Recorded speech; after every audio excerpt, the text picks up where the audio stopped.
सभी का warm welcome है वाईटी और इंग्लिश शूटर पे। मेरा नाम है अमन बहल। जल्दी से शुरू करेंगे अपनी क्लास को द वॉल स्ट्रीट जर्नल के साथ। वॉल स्ट्रीट जर्नल यूएस का एक मशहूर न्यूज़पेपर है।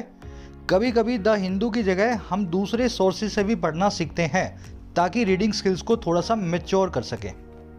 तो बहुत ही प्यारे लिखे हुए आर्टिकल्स हैं, बहुत कुछ आप सीखोगे आज की क्लास में। ये आपका आज का क्विज़ है।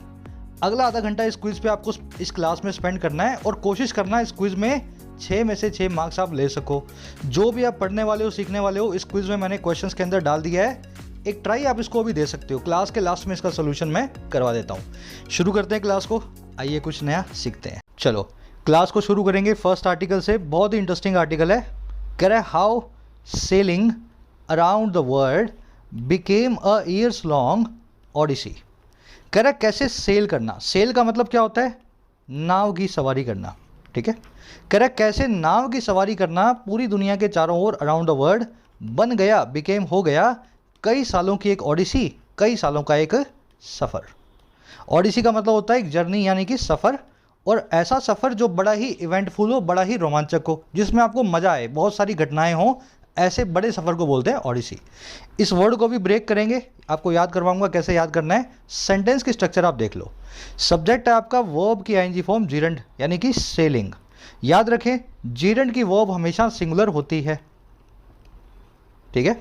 जैसे आपने सुना होगा स्मोकिंग इज हार्मफुल, है ना। स्मोकिंग के साथ में इज ही लगाओगे, चाहे कितनी भी सिगरेट्स पी रहे हो। Smoking 2 cigarettes is harmful, smoking several cigarettes is harmful. तो स्मोकिंग नाम का वर्ड अपनी वर्ब को सिंगुलर ही ले रहा है। वर्ब की आईएनजी फॉर्म जब भी सब्जेक्ट बनेगी वर्ब सिंगुलर लेगी।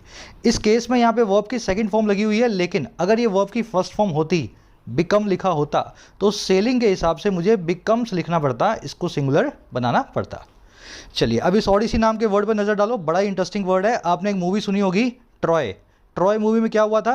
एक्लिस लास्ट में हार गया था। देखना कभी उस मूवी को अगर आपको टाइम मिले तो एक्लिस के हारने के बाद ट्रॉय जो कि एक साम्राज्य था, जो कि एक जो है मतलब एक राज्य था, वो गिर गया। तो एक्लिस का खास दोस्त था ओडिसस। एक्लिस के हारने के बाद ओडिसस वहाँ से भागा और उसने एक बड़ी सी जर्नी को कंप्लीट किया। ओडिसस ने उस जर्नी को बहुत ही इवेंटफुल जो है ना जर्नी को कंप्लीट किया, और उस जर्नी के एपिक को बोलते हैं ओडिसी, मतलब जिसमें उस जर्नी की कहानी है ना। तो ये एक ग्रीक लोगों का, रोमन लोगों की महाभारत या गीता आप कह सकते हो, ओडिसी नाम की किताब।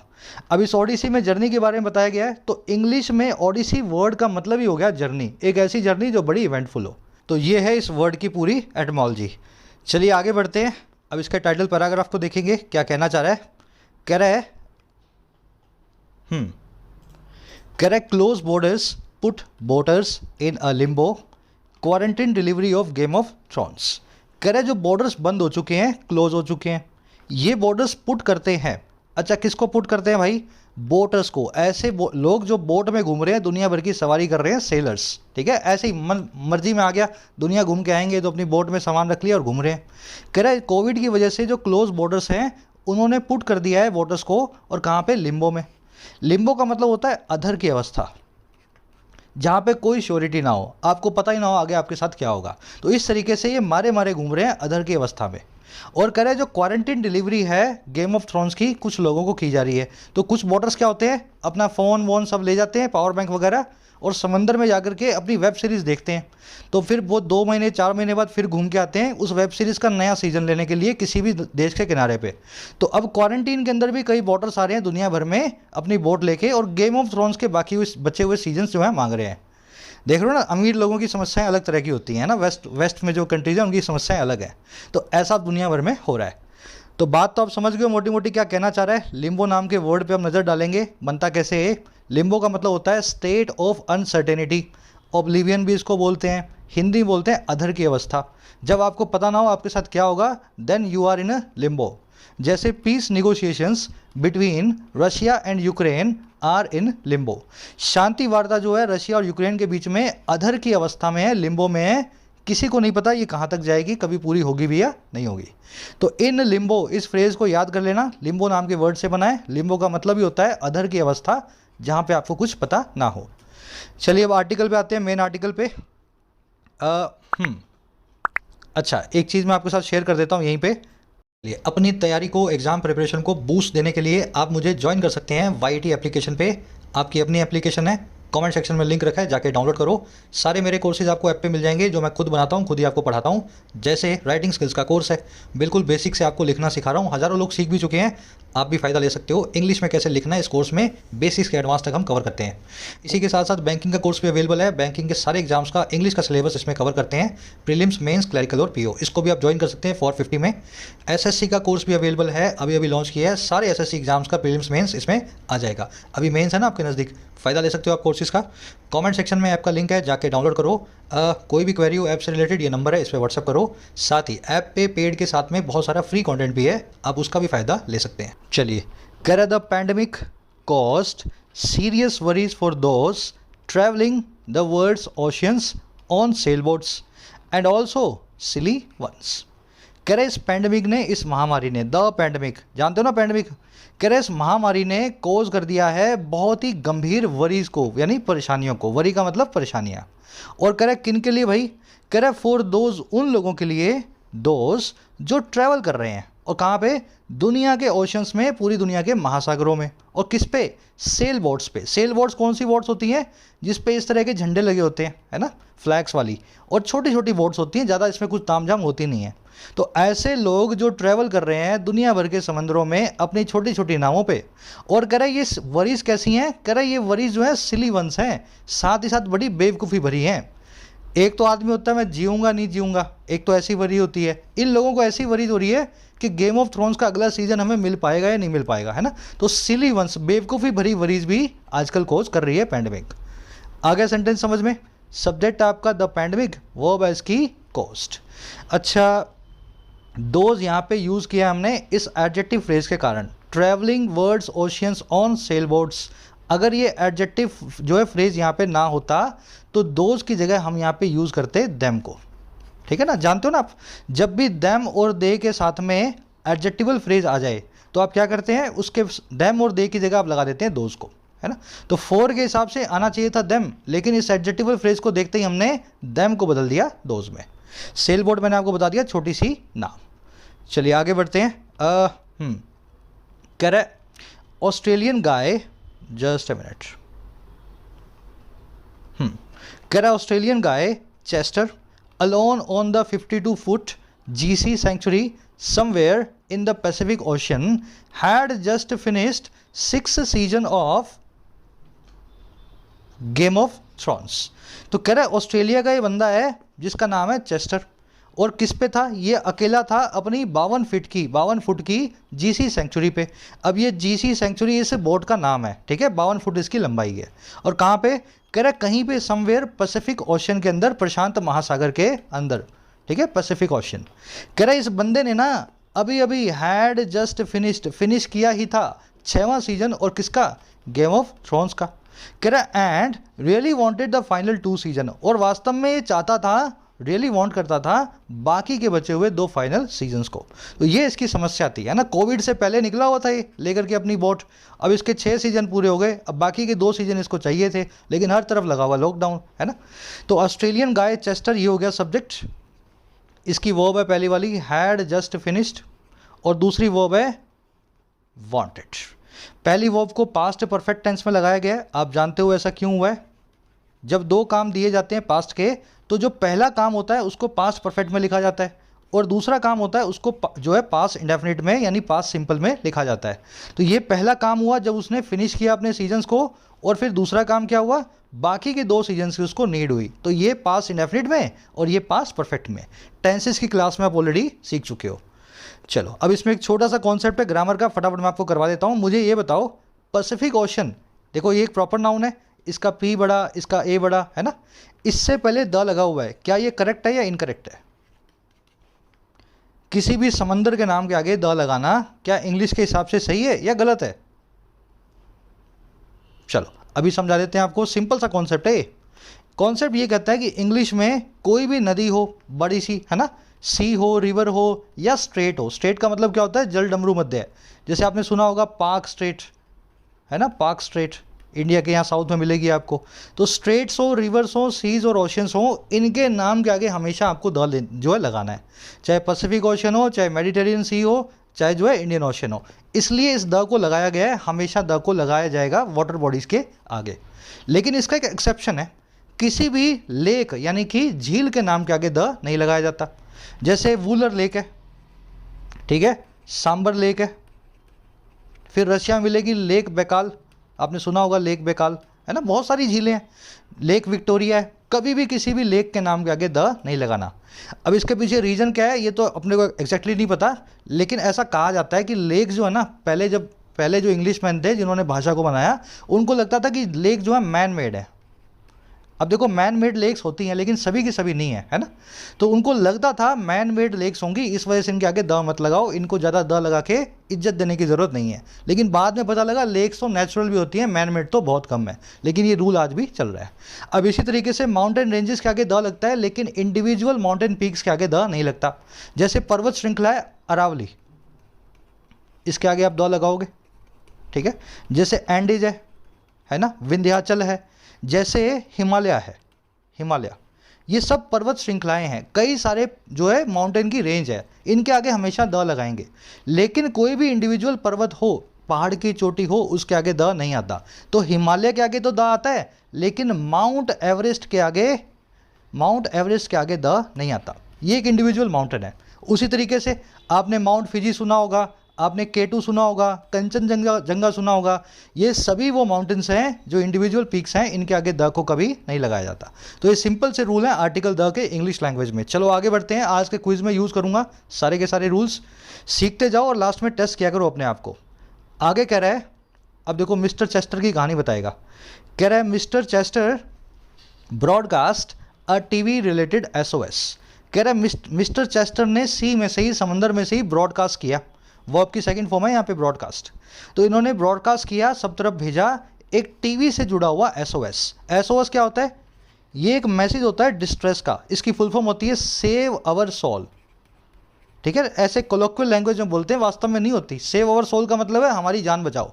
तो टीवी से जुड़ा हुआ इसने एक SOS भेजा कि मेरे को गेम ऑफ थ्रोन भेज दो और मेरी जान बचाओ, ऐसा इसने ब्रॉडकास्ट किया। ब्रॉडकास्ट आप जानते हो कास्ट से बना हुआ एक वर्ब है, कास्ट हो, ब्रॉडकास्ट हो, कोस्ट हो, पुट हो, कट हो, हिट हो, स्प्रेड हो, फोरकास्ट हो, ये सारी वर्ब्स कैसी वर्ब्स हैं? जिनकी V1, V2 और V3 सेम रहती है। याद है ना फॉर्मूला ये? तो इसलिए यहाँ पे कास्ट, ब्रॉडकास्ट, यहाँ पे V2 लगने के बावजूद ब्रॉडकास्टेड नहीं लिखा है ना, फोरकास्टेड नहीं लिखा जाता, स्प्रेडेड नहीं लिखा जाता। तो ये वर्ब्स हमेशा याद रखें, जिनकी V1, V2 कभी V3 चेंज नहीं होगी। चलो आगे बढ़े, ये वर्ब्स देख लो, आज के क्विज में पूछूंगा यही वाली सारी वर्ब्स। आगे कह रहा है कह रहा है इन जस्ट अ मिनट, कह रहा है in French Polynesia where the 58-year-old environmental and eco-tourism consultant wasn't allowed to disembark until going through quarantine. Another Australian craft sailed close and dropped off a flash drive with the missing episodes. अब इसकी मदद कैसे हुई? कह रहा है ये जो आदमी था ना चेस्टर, कह रहा है फ्रेंच पॉलिनेशिया में इसने उतरने की कोशिश की अपनी नाव से। कह रहा है फ्रेंच के पॉलिनेशिया टापू पे, या पॉलिनेशिया जो है डिस्ट्रिक्ट में, जहाँ पे इस 58 साल के आदमी ने, जो कि एक एनवायरमेंटल और इको टूरिज्म कंसल्टेंट है, इसका काम यही है एनवायरमेंट और इको टूरिज्म को बढ़ावा देना।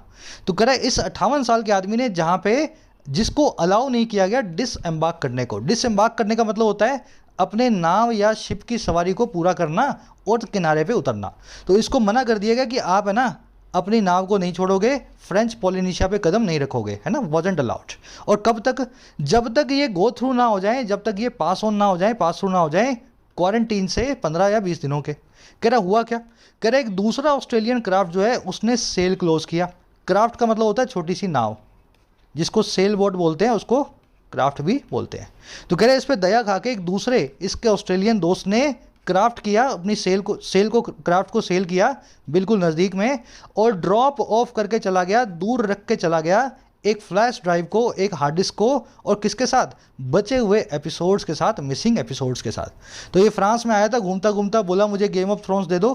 फ्रांस ने बोला भाई पहले क्वारंटीन में आओ 15 दिन, फिर दिखाएंगे गेम ऑफ थ्रोन्स। इसने बोला भाई मैं तो नहीं करूँगा ऐसा। तो इसका ही एक वहाँ का जो ऑस्ट्रेलियन दोस्त होगा कहीं फ्रांस में, वो आया अपनी नाव लेके, हार्ड डिस्क दे करके दूर इसके पास समंदर में छोड़ गया कहीं पे कि देख ले तू अपने गेम ऑफ थ्रोन्स, है ना, तेरे को आने की ज़रूरत नहीं है। आ गया सेंटेंस समझ में? अच्छा, सब्जेक्ट है आपका यहाँ पे 50-year-old environmental and eco tourism consultant. इसकी वर्ब है वॉजंट अलाउड। ठीक है ना, पैसिव वॉइस में, जहाँ पे इसको अलाउ नहीं किया गया। अच्छा, दूसरा क्या है, दूसरा सब्जेक्ट है यहाँ पे अदर ऑस्ट्रेलियन या अनदर ऑस्ट्रेलियन, ठीक है ना, अनदर ऑस्ट्रेलियन क्राफ्ट, और इसकी वर्ब है सेल्ड। तो दो सब्जेक्ट हैं और दो वर्ब्स हैं। इसकी दूसरी वर्ब भी है ड्रॉप ऑफ, तो another Australian craft celled and another Australian craft dropped of, दोनों ही इसकी वर्ब्स हैं ऑस्ट्रेलियन क्राफ्ट की। नज़र डालेंगे इस वर्ड पे डिसएम्बार्क पे। ये वर्ड बना है एम्बार्क से। एम्बार्क का मतलब होता है एक जर्नी को स्टार्ट करना। ये वर्ड का लिटरल मीनिंग ये है बंदरगाह से जहाज़ पे कदम रखना। और क्यों कदम रखना? जर्नी को शुरू करने के लिए, ठीक है। तो जो इस काम को करता है ना, वो आदमी एम्बार्क करता है। अब सिर्फ जहाज़ की बात नहीं है, आप कुछ और भी काम जीवन में करो तो आप एम्बार्क ऑन नाम की फ्रेजल वर्ब से बता सकते हो।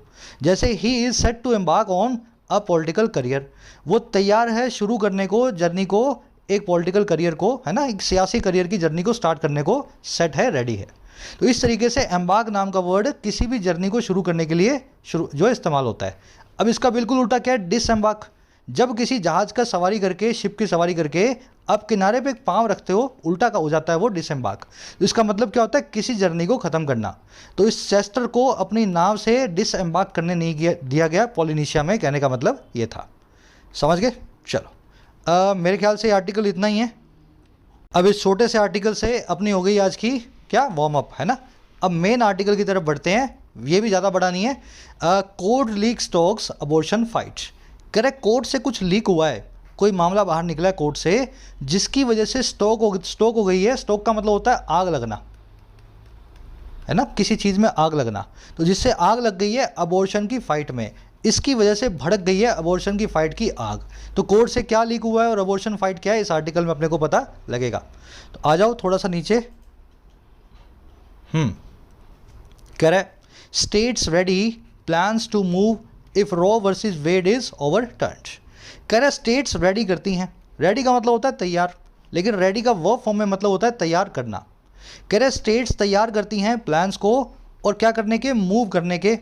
अगर ये जो केस है ना, रॉय वर्सेस वेड, अमेरिका की अदालतों में, अगर इस केस का फैसला, इस पुराने केस का फैसला ओवरटर्न कर दिया जाता है, इस फैसले को पलटा या उल्टा दिया जाता है, तो जैसे ही ये फैसला ओवरटर्न होगा, स्टेट सारी की सारी तैयार हैं, कुछ अपनी हरकत करेंगी, प्लान्स वो बना रही है मूव करने के। आगे बात समझ में। इस वर्ड पे नज़र डाल लो, रेडी पे। रेडी का मतलब होता है तैयार, लेकिन एडजेक्टिव फॉर्म में। लेकिन अगर आप वर्ब फॉर्म में रेडी को यूज़ करना चाहो, इसका मतलब होता है किसी चीज़ को तैयार करना। Russia is ready to pull back from Ukraine. Russia तैयार है यूक्रेन से पुल बैक करने के लिए, ठीक है। और एक सेंटेंस ऐसा बनेगा, Russia and Ukraine are readying negotiation plans. Russia और यूक्रेन रेडी कर रहे हैं, यहाँ पे वर्ब बन गया है, और किसको, बातचीत के प्लान्स को। यहाँ पे रेडी एडजेक्टिव था, यहाँ पे रेडी, रेडिंग जो है वर्ब है प्रेजेंट कंटिन्यूअस टेंस में।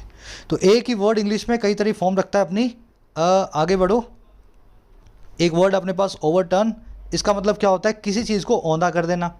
पहले केस में आपको कोर्ट ने बोला कि ऐसा करोगे, फिर 20 साल बाद उस केस की फिर से सुनवाई हुई, कोर्ट ने बोला पहले वाला फैसला हम ओवरटर्न कर रहे हैं, औंधा कर रहे हैं।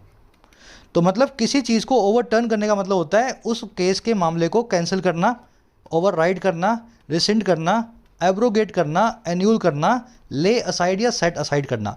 मज़े की बात ये, सारे वर्ड्स अगर आप क्लास में रेगुलर हो तो रोज़ करते रहते हैं हम इन वर्ड्स को, कभी ये वर्ड आ जाता है, कभी ये वर्ड आ जाता है। सबका मतलब होता है किसी फैसले को कैंसिल करना। तो फैसला अगर कैंसिल हुआ तो लोग जो हैं तैयार हैं कोर्ट जाने के लिए। चलो अब इस आर्टिकल पर नज़र डालते हैं, थोड़ा जूम इन कर दूं मैं ताकि आप ठीक से पढ़ पाओ। कह रहा है states political leaders across the country proposed new laws and staked out positions as a leak of a draft opinion indicated the Supreme Court could soon overturn Roe versus Wade। इतना ही पढ़ते हैं, आगे और भी ये सेंटेंस, पहले इतना अपने पूरा करेंगे, ठीक है। ये आर्टिकल लिखा गया है इन तीनों लोगों के द्वारा, है ना, by this, this and this. कह रहे स्टेट के जो पॉलिटिकल लीडर्स हैं, यूएस के राज्यों के जो सियासी नेता हैं, और कहाँ पे, पूरे ही यूएस के अंदर, अक्रॉस द कंट्री, पूरे देश के अंदर। कह रहे इन पॉलिटिकल लीडर्स ने प्रपोज किया है नए लॉज को, नए कानूनों को, और इन्होंने स्टेक आउट किया है। स्टेक आउट करने का मतलब होता है क्लेम करना। अब ये वर्ड कैसे बना है अभी तोड़ के बताऊंगा, ठीक है। तो इन्होंने क्लेम किया है नई पोजीशंस को, और कैसे, कह रहे जैसे ही एक जो लीक है ना, एक ड्राफ्ट ओपिनियन की। ड्राफ्ट ओपिनियन मतलब जज साहब जो है कोर्ट के कोई ओपिनियन को बना रहे थे, अभी उसका ड्राफ्ट था, वो फाइनल नहीं थी। कह रहा है उसकी एक लीक्ड फोटोकॉपी जो है ना ड्राफ्ट ओपिनियन की, उसने ये इंडिकेट किया कि सुप्रीम कोर्ट जो है अमेरिका की, वो बहुत ही जल्दी कुड सून ओवरटर्न कर सकती है, फैसले को उल्टा सकती है रो वर्सेस वेड के मामले में, इस 20-30 साल पुराने मामले के अंदर अबॉर्शन पे जो बना हुआ है। आई बात समझ में? तो पॉलिटिकल लीडर्स जो हैं उन्होंने सोचा कि जैसे ही ये ड्राफ्ट हमें मिला है, लीक मिली है, इससे पता लग रहा है कि जज साहब तो इस मामले को उल्टाने वाले हैं, तो हमें अपने लॉज को तैयार रखना चाहिए अगर सुप्रीम कोर्ट इस पुराने मामले के फैसले को बदल देती है। अब आगे क्या कह रहा है सेंटेंस में? आगे कह रहा है which would make the legality of abortions a state issue.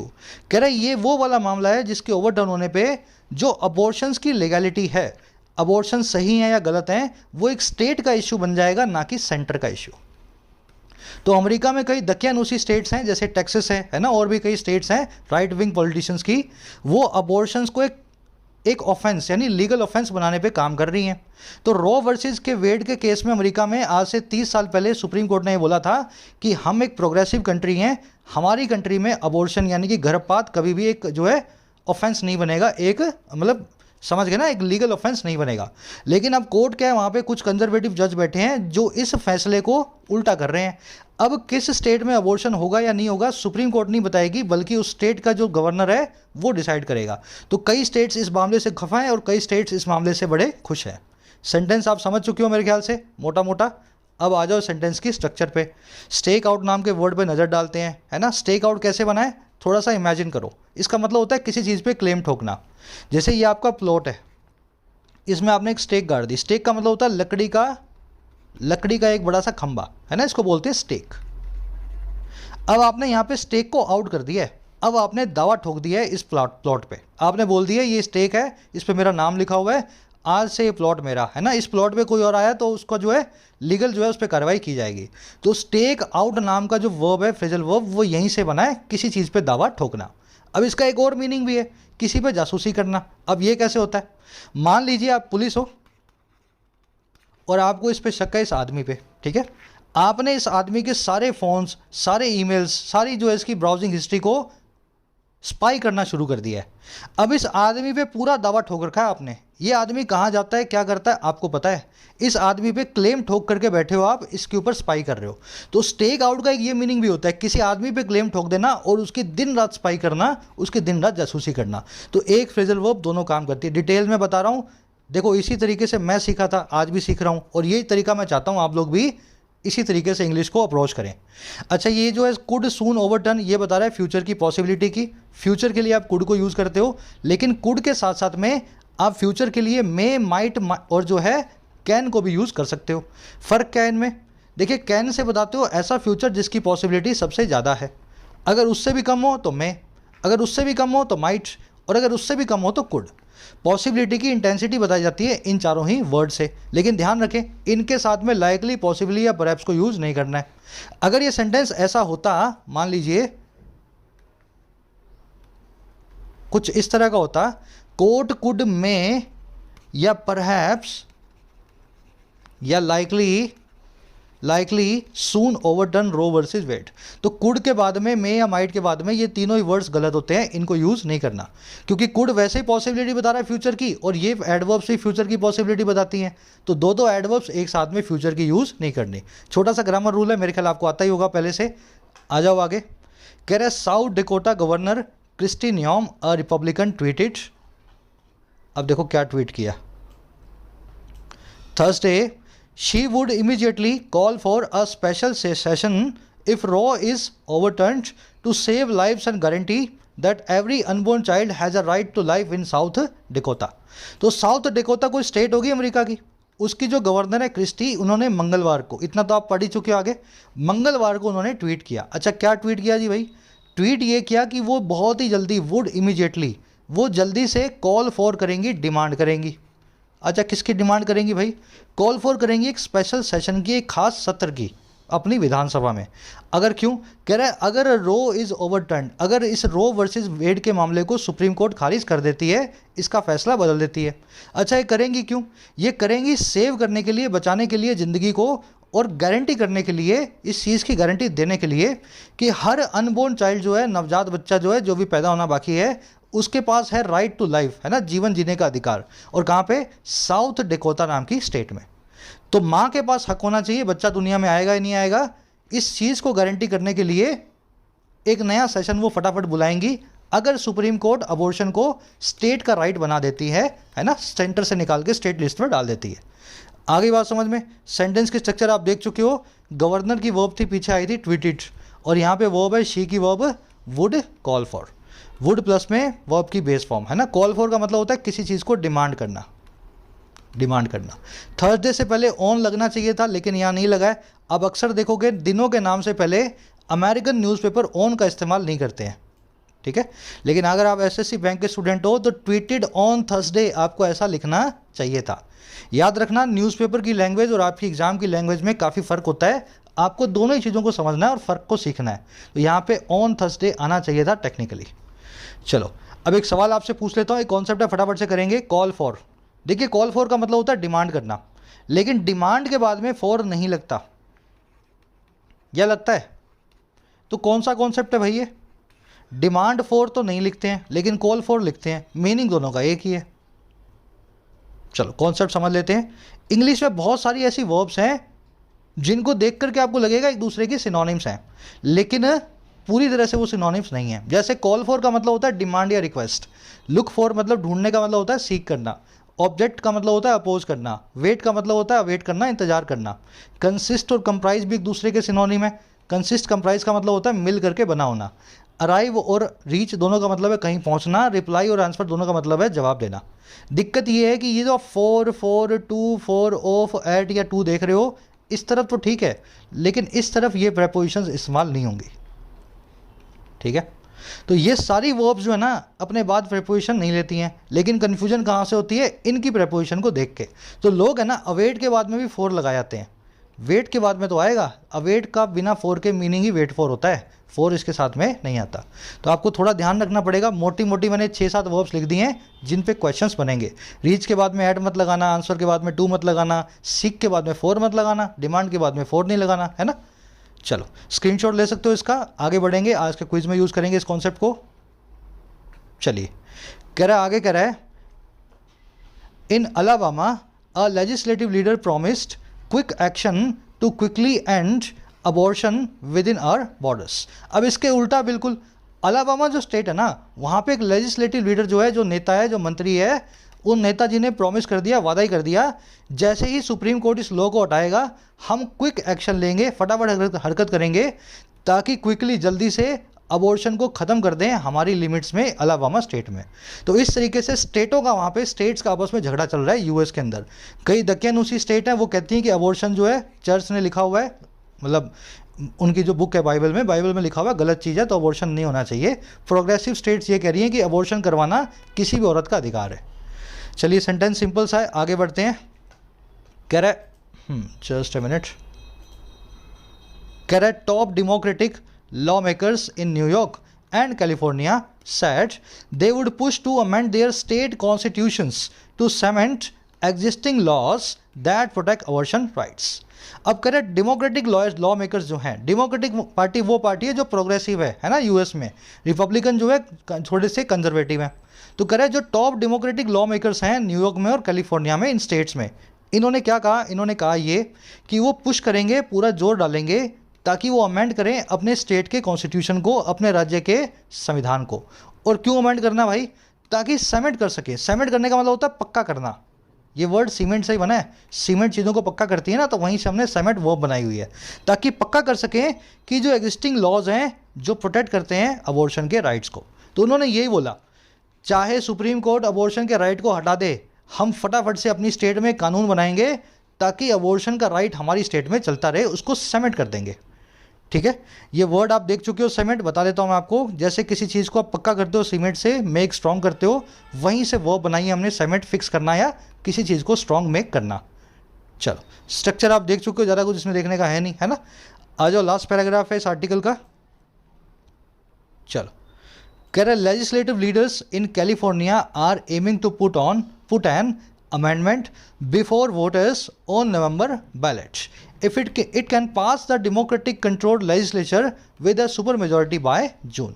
तो कैलिफोर्निया के जो लीडर्स हैं, लेजिस्लेटिव लीडर्स हैं इन कैलिफोर्निया, वो एम कर रहे हैं, पूरी कोशिश कर रहे हैं पुट करने की, एक अमेंडमेंट को लाने की, एक सुधार को। और किसके सामने? वोटर्स के सामने। अमेंडमेंट को उनके सामने रखा जाएगा। और कहाँ पे? नवंबर के बैलेट में। वहाँ पे बैलेट होते हैं, प्लेबिसाइट होते हैं, जिसका मतलब होता है रेफरेंडम, है ना, हिंदी बोलते हैं इसको जनमत संग्रह। तो नवंबर में एक बैलेट होने वाला है, जनमत संग्रह, एक रेफरेंडम, एक प्लेबिसाइट। उससे पहले वो वोटर्स के सामने इस अमेंडमेंट को रख देंगे। और ये होगा कब? अगर ये पास कर सकते हैं, और किसको? डेमोक्रेटिक कंट्रोल लेजिस्लेचर को, ऐसे लेजिस्लेचर को जिसको डेमोक्रेटिक पार्टी कंट्रोल करती है। और कैसे? एक सुपर मेजोरिटी के साथ जून में। अब ये सुपर मेजोरिटी की कोई वहाँ पे टर्म होगी, जैसे 66% वोट्स मिलने चाहिए सुपर मेजोरिटी। तो अगर जून में इनको इनफ वोट्स मिले तो नवंबर में ये लोगों के सामने अमेंडमेंट रख देंगे कि चलो जी आप बताओ अबॉर्शन का क्या करना है। सुप्रीम कोर्ट तो कह रही है कि स्टेट को डिसाइड करना है। आगे स्ट्रक्चर समझ में? चलो आगे बढ़ते हैं नेक्स्ट पैराग्राफ पे। कह रहा है California state senate, just a minute, ये पेन यूज़ कर रहा हूँ ना, थोड़ा सा ट्रिकी है यूज़ करना। कह रहा है California state senate is considering a bill that would create a government fund to help pay for abortions including for residents from states where the procedure is restricted और आउटलॉड। कह रहा है California की जो स्टेट सेनेट है, state senate का मतलब है लेजिस्लेटिव असेंबली, विधानसभा। तो कैलिफोर्निया की जो विधानसभा है वो कंसीडर कर रही है एक बिल को, बनाने की सोच रही है एक बिल को, एक कानून को, जो कि क्रिएट करेगा, वुड क्रिएट, और क्या क्रिएट करेगा? सरकारी फंड को। और क्यों? ताकि वो हेल्प कर सके पे करने में, भुगतान करने में अबॉर्शंस के लिए। तो सरकार पैसे देगी लोगों को अबॉर्शन करवाने के लिए, आपका हॉस्पिटल का खर्चा सरकारी। और कह रहा है वो लोग जिसमें शामिल हैं ऐसे रेसिडेंट्स जो ऐसी स्टेट से हैं, फ्रॉम स्टेट्स जहाँ पे ये प्रोसीजर जो है या तो रिस्ट्रिक्टेड है या आउटलॉड है। ऐसी स्टेट्स जहाँ पे अबॉर्शन गैर कानूनी बनाए जा रहे हैं, वो भी कैलिफोर्निया में आके सरकारी खर्चे पे अबॉर्ट करवा सकेंगे। तो ऐसा वहाँ की सेनेट जो है कंसीडर कर रही है एक बिल को। आ गया सेंटेंस समझ में? स्टेट सेनेट की वर्ब है is considering, present continuous tense में। दैट की वर्ब है वुड क्रिएट। दैट आया है बिल के लिए, बिल का मतलब होता है कानून, है ना, सिंगुलर नाउन है, सिंगुलर ही वर्ब है, हालांकि यहाँ पे वर्ब तो ऐसे ही आनी थी। अच्छा, हेल्प के बाद में पे लिख दो या हेल्प के बाद में टू पे लिख दो। हेल्प एक ऐसी वर्ब है इंग्लिश के अंदर, आप चाहो तो इसके बाद में टू इन्फिनेटिव लिखो, चाहे इसके बाद में वर्ब की बेस फॉर्म लिखो, दोनों का मतलब एक ही है। तो हेल्प पे और हेल्प टू पे दोनों का मीनिंग एक ही होने वाला था। आउटलॉ का मतलब होता है किसी चीज़ को इलीगल बनाना। लॉ से आउट कर दोगे तो आप आउटलॉ कर दोगे, to make something illegal. Words बहुत आसान है अगर आप उनको ब्रेक करना सीख जाओ तो। चलो आगे बढ़ते हैं। अब ये आर्टिकल में और कुछ बचा नहीं है, तो ये लास्ट का पैराग्राफ इसका छोड़ा जा सकता है। अब इसके साइड में एक छोटा सा आर्टिकल है, इसका एक ही पैराग्राफ लेंगे, फर्स्ट पैराग्राफ। पढ़ने में बहुत अच्छा था और लंबा सा था, मुझे लगा पढ़ना चाहिए। जज साहब की क्या राय है इस पूरे मामले पे जो ये चल रहा है वेड वर्सेस जो का। कह रहे chief justice John Roberts ordered N investigation Tuesday into the leak of a draft supreme court opinion overturning Roe versus Wade. The 1973 ruling recognizing abortion rights for women as the breach sent tremors through the court, Congress, the White House and the state capitals. अब देखो जज साहब का क्या कहना है। कह रहे जो चीफ जस्टिस है ना वहाँ के, जिनका नाम है जॉन रॉबर्ट्स, नाम आ गया, डेजिग्नेशन आ गई तो द को नहीं लगाया। अगर जॉन रॉबर्ट्स यहाँ ना लिखते तो द चीफ जस्टिस लिखना पड़ता। तो कह रहे जो उनके मुख्य न्यायाधीश हैं जॉन रॉबर्ट्स, इन्होंने ऑर्डर कर दिया, और किसको? एक इन्वेस्टिगेशन को, मंगलवार को, ट्यूसडे, है ना। अब देखो ट्यूसडे से पहले ऑन आना चाहिए, मैं आपको बता रहा हूँ अमेरिकन न्यूज़पेपर है, दिनों के नाम के पहले ऑन नहीं लगाते हैं, तो इनको माफ़ है, अपने हिसाब से नहीं चलेगा। तो इन्होंने ऑन ट्यूसडे, मंगलवार को एक इन्वेस्टिगेशन को ऑर्डर किया, एक जांच का इन्होंने ऑर्डर दिया। और इन्वेस्टिगेशन किस में होगी? इस लीक में होगी जो एक ड्राफ्ट सुप्रीम कोर्ट की ओपिनियन की थी। सुप्रीम कोर्ट के जजेस की आपस की ओपिनियन थी जो अभी ड्राफ्ट थी, जिसको फाइनल करना अभी बाकी था। और ये कौन सी ओपिनियन है? ये वो ओपिनियन है जो ओवरटर्न करती है, जो कैंसिल कर देगी, औंधा कर देगी, अप एंड कर देगी, और किसको? रो वर्सेस वेड के इस मामले को। अब ये मामला क्या है? कोमा लगा के बता रहा है। 1973 की वो रूलिंग, वो फैसला, वो डिसीजन 1973 का जो रिकॉग्नाइज करता है, पहचानता है गर्भपात के अधिकार को, अबॉर्शन के राइट्स को औरतों के लिए। तो वेड वर्सेस रो में लिखा हुआ है सरकार ने, वहाँ की सुप्रीम कोर्ट ने, कोई भी औरत चाहे तो वो एक तय जो है अपने टेन्योर के बीच में आकर के अपना अबॉर्शन करवा सकती है। तो इसके ऊपर जब ये लीक हुआ ना, तो इसको सुप्रीम कोर्ट ने एक इन्वेस्टिगेशन ऑर्डर डाला है। अब ये काम हुआ कैसे, कह रहे जैसे ही एस ये जो ब्रीच है, ब्रीच का मतलब होता है वायोलेशन, उल्लंघन, तो कोर्ट का उल्लंघन ही हुआ ना, कोर्ट का डॉक्यूमेंट बाहर आया। तो कह रहे जैसे ही ये ब्रीच ने सेंड कर दिया ट्रेमर्स को, ट्रेमर्स का मतलब होता है झटके, भूकंप, जैसे ही इस ब्रीच ने सेंड कर दिया झटकों को, ले आई अर्थक्वेक, एक तो कोर्ट में थ्रू द कोर्ट, दूसरा कांग्रेस में वहाँ की सरकार में, और तीसरा व्हाइट हाउस में और स्टेट कैपिटल्स में, हर राज्य की राजधानी में। तो इस लीक से हर तरफ जो है ना ट्रेमर्स का माहौल बन गया है, अर्थक्वेक से आ गए हैं, लोग हिल गए हैं। तो कोर्ट ने बोला चलो अब इस ब्रीच के अंदर, इस लीक के अंदर एक इन्वेस्टिगेशन करवाते हैं, किसने इसको लीक किया। आ गई बात समझ में। जॉन रॉबर्ट्स की वर्ब है ऑडिट, ट्यूसडे से पहले ऑन आना चाहिए। इन्वेस्टिगेशन के बाद में इनटू आता है क्योंकि एक नाउन है, लेकिन इन्वेस्टिगेट ये एक वर्ब है, इसके बाद में नो प्रेपोजिशन, जानते हो ना आप। ओवरटर्निंग यहाँ पे एक एडजेक्टिव है, वो वाला लीक जो है ड्राफ्ट की सुप्रीम कोर्ट की, जो ओवरटर्न करती है, जो कैंसिल करती है इस केस को। ये पूरा अपोजिटिव फ्रेज है। कौन सा केस है ये, 1973 की रूलिंग है जो रिकॉग्नाइज करती है अबॉर्शन के राइट्स को। ब्रीच की वर्ब है सेंट। सेंट ट्रेमर्स इंग्लिश में एक फ्रेज होता है, इसका मतलब होता है झटके भेजना, है ना। ट्रेमर नाम का वर्ड नोट करें, इसको बोलते हैं झटका। अब ये झटका सिर्फ ऐसा ना हो कि अर्थक्वेक आया, भूकंप आया, उसी का ही। अगर आपको डर लग रहा है, आप शॉक कर रहे हो, है ना, आप जो है ट्रेमर कर रहे हो, या आप जो है कंपन कर रहे हो, जिसको बोलते हैं अपने शिवर करना, वो भी ट्रेमर्स हैं। कभी आप रोमांचित हो जाते हो, डरे हुए होते हो, तो अगर आपकी बॉडी में थोड़ा बहुत भी वाइब्रेशंस होता है, वो भी ट्रेमर्स कहलाएंगे। ज़मीन में झटके आए हैं, अर्थक्वेक आया, वो भी ट्रेमर्स होता है। चलिए, इंटरेस्टिंग सेशन था आज का, यहीं पे रैप अप करेंगे। छोटा सा सेशन है, 2-3 वोकैब के वर्ड्स हैं, ये मैंने यहाँ पे इसमें लिस्ट में डाल दिए हैं अपनी, टेलीग्राम से इसको डाउनलोड कर लेना। जैसे एक वर्ड है ट्रेमर, एक वर्ड है ओडिसी और एक वर्ड है लिम्बो। तो तीनों वर्ड्स आपको टेलीग्राम में मिल जाएंगे, जाकर के तीनों वर्ड्स पे सेंटेंस बना करके मैंने डिटेल में इनको डाल दिया है। जल्दी से बढ़ेंगे अपने क्विज की तरफ। 6 क्वेश्चंस आपके पास। इन अ लिम्बो का क्या मीनिंग होता है। एक लिमोजिन जैसी महंगी कार में होना, बहुत पैसा होना, एफ्लुएंस मतलब धन दौलत, in a state of affluence. Oblivion में होना, ओब्लिवियन वर्ड का मीनिंग मैंने आपको बताया था, चेक करो क्या मीनिंग होता है इसका। और या फिर अ स्टेट ऑफ श्योरिटी में होना, श्योरिटी आप जानते हो ना, किसी चीज़ में आप फुल्ली श्योर होते हो। तो इन अ लिम्बो, अ को निकाल देना, इन लिम्बो होता है फ्रेज, इसका क्या मीनिंग है। तो ये 5वां क्वेश्चन तो मुझे लगता है किसी का गलत नहीं होगा जिसने आर्टिकल देखा है। फिर ओडिसी, ओडिसी की कहानी भी मैंने आपको बता दी है पूरी, एटमोलॉजी कैसे बनी है। तो ओडिसी वर्ड का क्या मीनिंग होता है, स्टोरी, ट्रेमर, जर्नी या ओब्लिवियन। आंसर मिलेंगे आपको कमेंट सेक्शन में, फर्स्ट कमेंट में जाओ, इसी वीडियो के नीचे आपको आंसर्स वहाँ पे मिल जाएंगे। बाकी 4 क्वेश्चंस देखेंगे क्लोज टेस्ट के। मे के बाद में लाइकली, परहैप्स और पॉसिबली में से आप क्या लगाओगे। फर्स्ट क्वेश्चन, तो मे, माइट, कैन, कुड फ्यूचर की पॉसिबिलिटी को बताते हैं। इनके बाद में ये वर्ड्स कैसे यूज़ किए जाएंगे आपको देख करके बताना है। सेकंड क्वेश्चन में आपसे पूछा है अटलांटिक, पैसिफिक, लेक लडोगा और नॉर्थ सी, इन चारों में से कौन सा वर्ड आप यूज़ करोगे जिसके आगे द लग सके या जिसके आगे द ना लगता हो।